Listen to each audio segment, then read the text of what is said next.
সরকারি প্রাথমিক বিদ্যালয়ের ৩০,০০০ প্রধান শিক্ষক দ্বিতীয় শ্রেণীর গ্যাজেটেড কর্মকর্তার মর্যাদা পাবেন। বেতন পাবেন ১০ম গ্রেডে। রায় দিয়েছেন আপিল বিভাগ। আইনজীবীরা জানিয়েছেন ২০১৪ সালের ৯ মার্চ থেকে এই মর্যাদা ও সুযোগ সুবিধা পাবেন শিক্ষকরা। সর্বোচ্চ আদালতের রায়ে সন্তোষ জানিয়েছেন তারা। সরকারি প্রাথমিক বিদ্যালয়ের প্রধান শিক্ষকরা দ্বিতীয় শ্রেণীর মর্যাদা পেলেও বেতন সহ আনুষঙ্গিক সুবিধা পেতেন তৃতীয় শ্রেণীর কর্মকর্তাদের মতো। এ নিয়ে দীর্ঘদিনের অসন্তোষ গড়ায় আইনি লড়াইয়ে ২০১৯ সালে এসে ১০ম গ্রেডের সুযোগ সুবিধা দেওয়ার নির্দেশ দেন উচ্চ আদালত, কিন্তু এ রায় ৬ বছরও কার্যকর হয়নি। বৃহস্পতিবার দেশের সব প্রাথমিক বিদ্যালয়ের প্রধান শিক্ষকদের দ্বিতীয় শ্রেণীর মর্যাদা ও ১০ম গ্রেডে সুযোগ সুবিধা দেওয়ার রায় দেন আপিল বিভাগ, যা কার্যকর হবে ২০১৪ সালের ৯ মার্চ থেকে। দীর্ঘ লড়াইয়ের পরে শিক্ষকরা আজকে তাদের স্বীকৃতিটা পেয়েছে, এটা একটা সম্মানের ব্যাপার।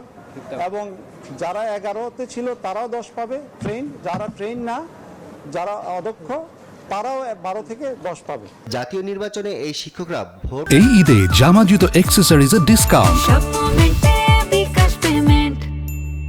গ্রহণ কর্মকর্তার দায়িত্ব পালন করে থাকেন।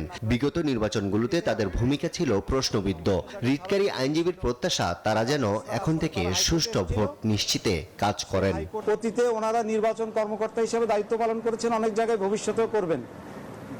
বাংলাদেশে ইনস্টিটিউশন নষ্ট হওয়া অথবা ইলেকশন প্রসেসটা নষ্ট হওয়ার জন্য আর যেন ওনারা কোনোদিন ভূমিকা রাখবেন না, এটা আমরা প্রত্যাশা করি আইনজীবী হিসেবে।